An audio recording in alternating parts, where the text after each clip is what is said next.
Did you know that in 2024, 61% of German employees feel they were at risk of burnout? 21% of them feel that they were at high risk of experiencing burnout. This number wasn't only increasing from the year before, but for me, it also indicates something that validates my own experience, in which burnout didn't just happen overnight. It happens because of the buildups and also frustrations and so many more factors that happen to you in your work environment.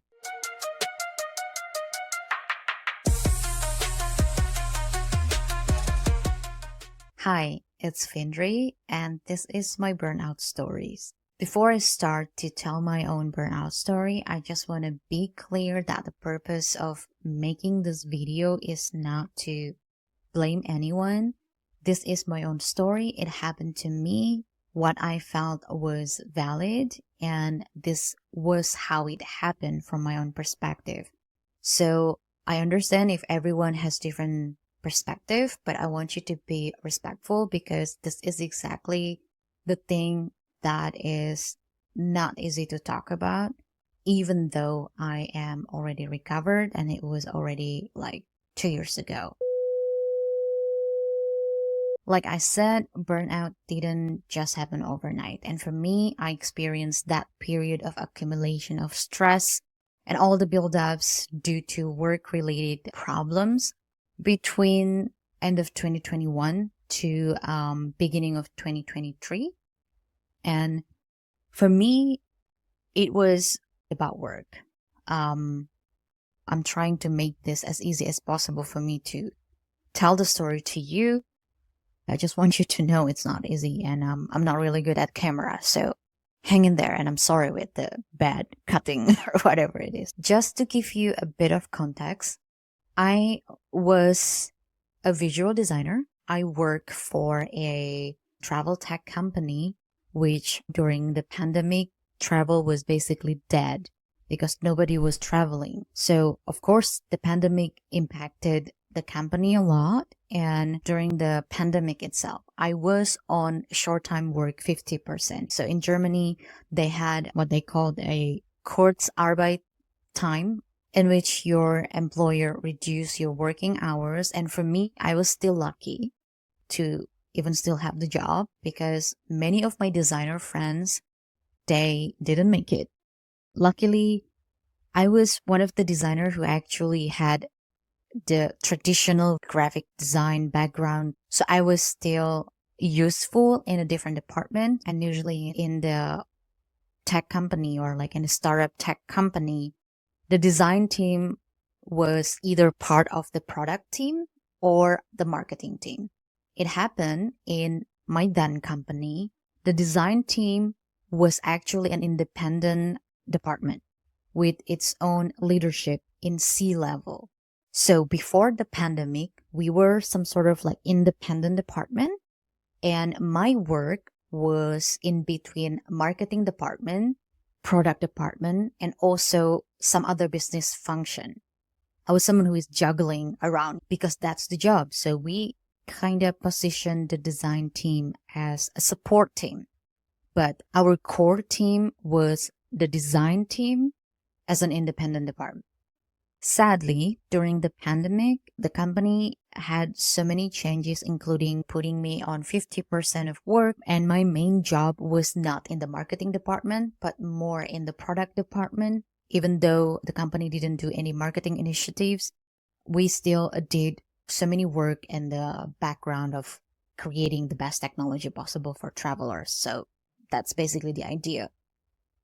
And sadly, my manager, the C-level design manager, well, let's just call them the OG design manager, they had to leave the company too, because I think it makes sense from the business perspective to scale down the operational team, which means the design team was no longer an independent department, but we were being squeezed into under the TPDA structured. If you are familiar with the term, it's tech, product, design, and analytic, or yeah, people also call it TPD. So we were then positioned under another C level. We became a department with a head level manager, which was my second manager. The second manager were actually one of my colleague, one of my, I would say, my senior and my mentor. So the problem was not only we had a head level now, but the head level has also another boss. Let's call them the grand manager. So the grand manager was the same position as our former CDO, but then the CDO were gone. So we were like being scooped underneath the CPO. It changed the structure completely. I'm telling this, it's because it's something that is related to my frustration and all the buildups and the tension that happened to me. So when my employer called me back, it was July, August 2021. So I kind of knew that the work will be actually a lot. It came also with promotion, with raise and the perks. So it was good to have that because I knew I deserved that. And to be fair, I was also employee of the month in 2019. So I think everything that I got in the promotion was the well-deserved kind of reward for me. On the other hand, I was also excited about my own side business. I started my Amazon FBA, and then I also started my own on-demand design service because, my long-term goal was always one day I wanted to leave my corporate job so that I have my own thing. So that was the idea. But the side business was not taking so much of energy. In the end, it was actually a place for me to escape the darkness of my main job. So what happened is that when the company called me back on 100%, it was the greatest momentum for the travel industry. And we did our best to win more customers. We wanted to be the first who actually telling people, hey, let's go back to travel because Corona is not really threatening for us, so to say like that. Things change in terms of structure because my manager now has another manager. And when I came back, the marketing department was restarting their initiatives. So the work itself, not only it was tripled for me, I also got so many new things on my table. Like I had to handle new marketing stakeholders. And then I also need to take care of the other operational. So I need to support so many people, so many departments and sub-departments. So my work was tripled. I literally did the work of 3 people, and I'm not exaggerating. So the workload was insane. That was the first build-up. So to visualize this, I have a balloon here. It was a build-up of working as 3 people. And not only that, the second build-up for me, or like the second pressure for me, was that I felt like the management was not in sync, because when I brought up this issue that I have too much work on my table and I was trying to communicate with my second manager and also with the grand manager that my workload was a lot and I needed help, the only answer that I got was always, we have no budget. We have no budget. And eventually it got really annoying to always hear that. So I was trying to understand what is happening back then. And it seems like there was some sort of disconnect.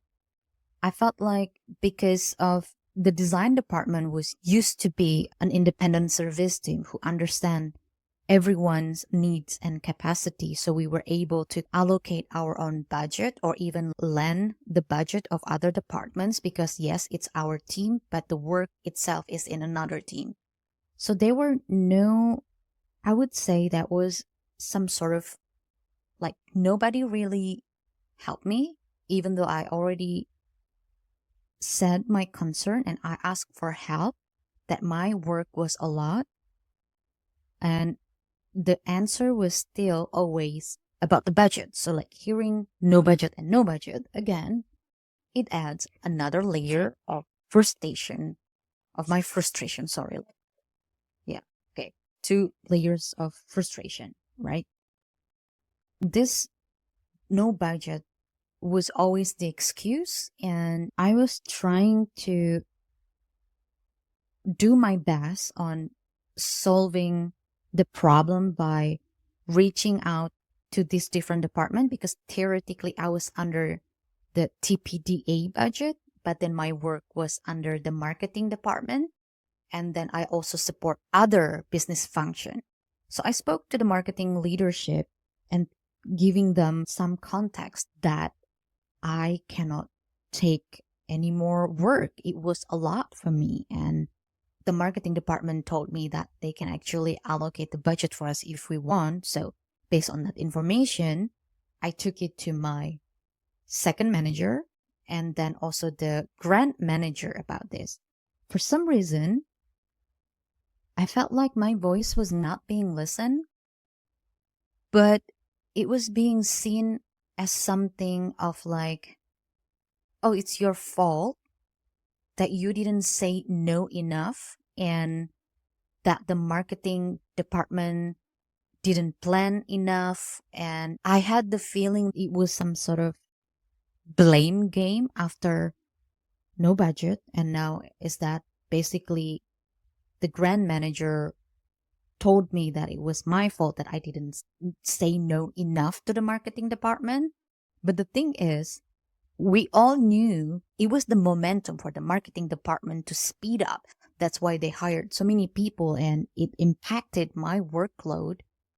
But for some reason, I was being blamed for not saying no enough, even though I have already clarified that the marketing team was willing to allocate extra budget for an additional designer to help me so that I can maintain my capacity better. But yeah, that blame game really hit me hard, which is another build up number three. So yeah, not saying no enough. Not only that, I also kind of sense that not only did the management wasn't really in sync, it felt like they had different agenda of the other department wants to grow, but the other department preventing this department to grow. It's like there were no some sort of like concrete plan or something. Well, we had plan. It just, I don't feel like all leadership were on board. It felt like they were trying to stab each other's on the, that's my impression. Eventually, my second manager, my direct manager, resigned because he got another job. And for me, it was also another challenge because then I had to report directly to the grand manager. They didn't have any design background.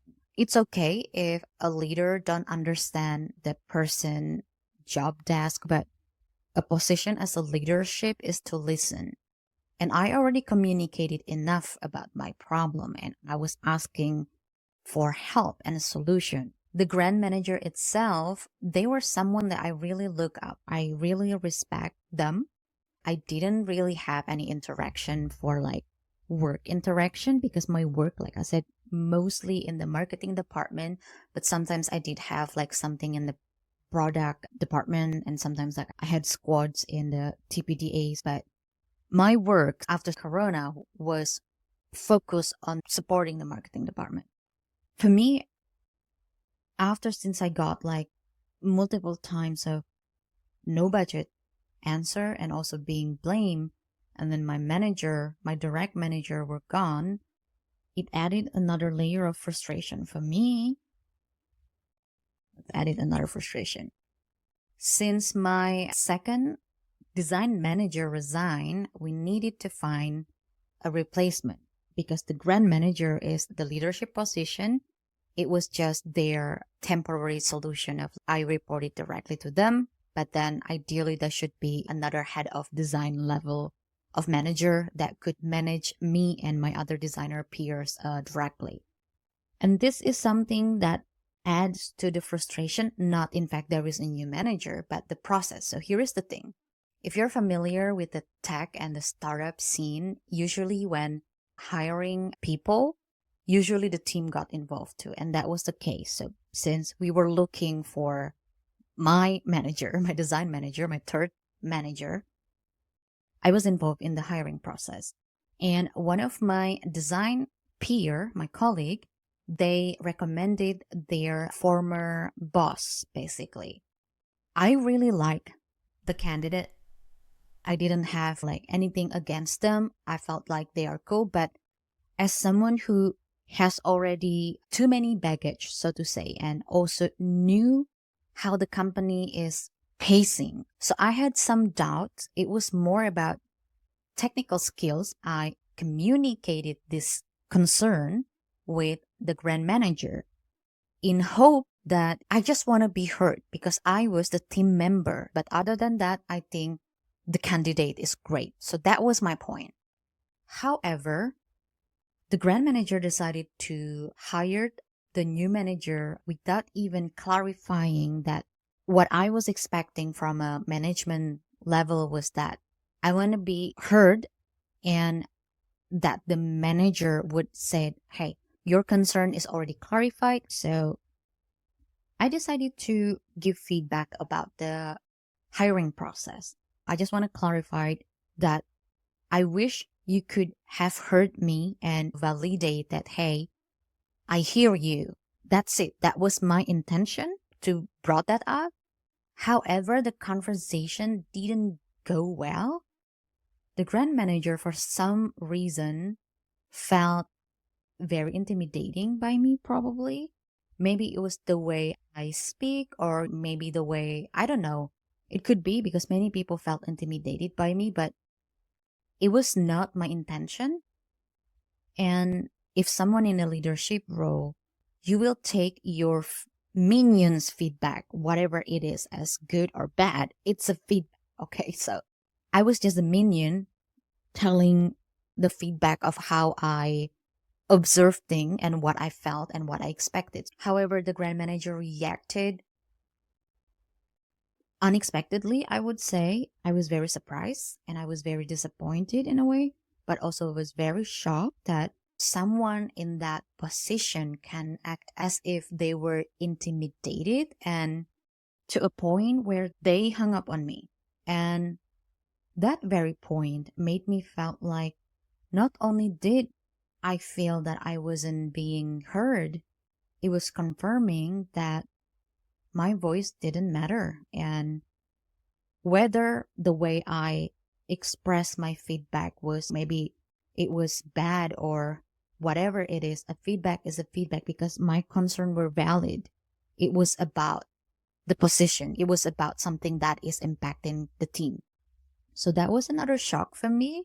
And for that, it added another, I would say it's added another weight on my already bloated head or energy. So yeah, those stuff were the buildups that contributes to my burnout, and I had to carry those within myself in my work every day. You know, the thing with burnout is that it's not only a mental thing, but it's also a physical thing. Eventually, my body couldn't take it anymore, starting with frequent migraine. So yeah, only when I thought things could not get worse, burnout really manifested into physical symptoms to me. And I will tell you all about it in the next episodes. And I will tell you more about the buildups that I experienced with my burnout. Thank you so much for listening to my story. I hope some of you can maybe learn something from me or preventing something to happen to you because believe me, burnout is not something you want to experience. It will stick with you and it change you well, for better or for worse, but it's not something you want to have. So, yeah, in the next episode, I will talk more about another buildups, another symptoms which manifested in my physical illness. Thank you so much for watching, and I will see you in the next episode. Bye.